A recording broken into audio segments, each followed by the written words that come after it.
चांद से सुंदर बाड़ी धनिया हमार, देख के तोहरा के धड़केला दिलवा हजार।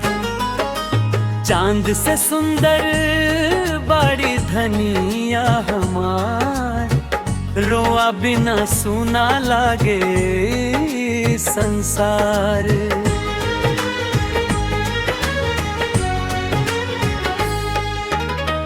जब तू हंस के देखेलू हो खिल जाला बहार, जैसे फुलवा पर गिरल होस के फुहार।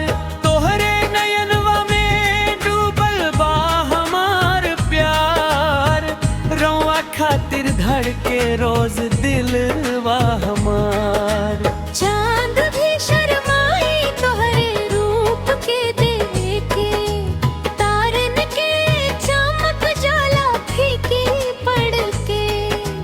रोआ बिना लागे ना मनवा कहियार। चांद से सुंदर बाड़ी धनिया हमार, चांद से सुंदर बाड़ी धनिया हमार। देख के तोहरा के धड़किलवा दिलवा हजार।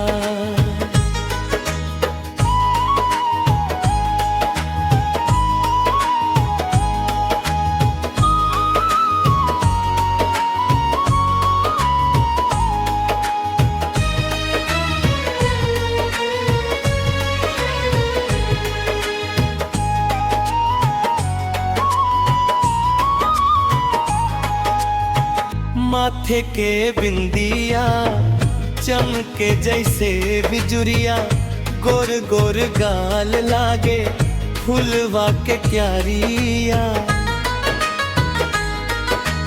पायल के छन छन सुमन हो जाला बेकरार, रोआ के देखे खातिर रहला इंतजार।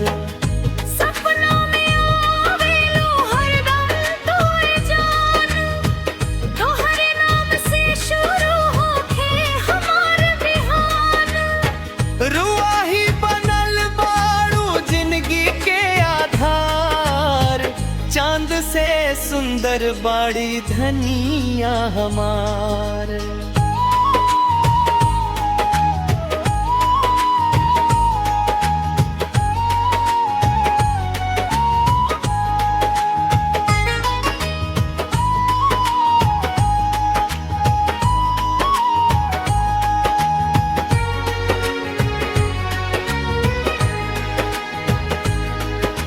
सावन के बदरिया जैसन कारी कारी केस, तोहरे प्यार में भूला गईनी दुनिया के क्लेश।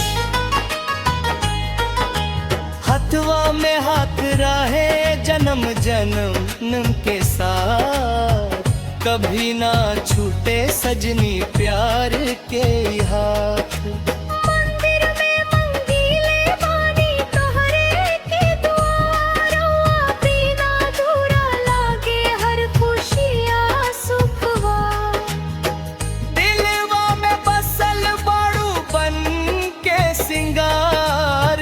चांद से सुंदर बाड़ी धनिया हमार।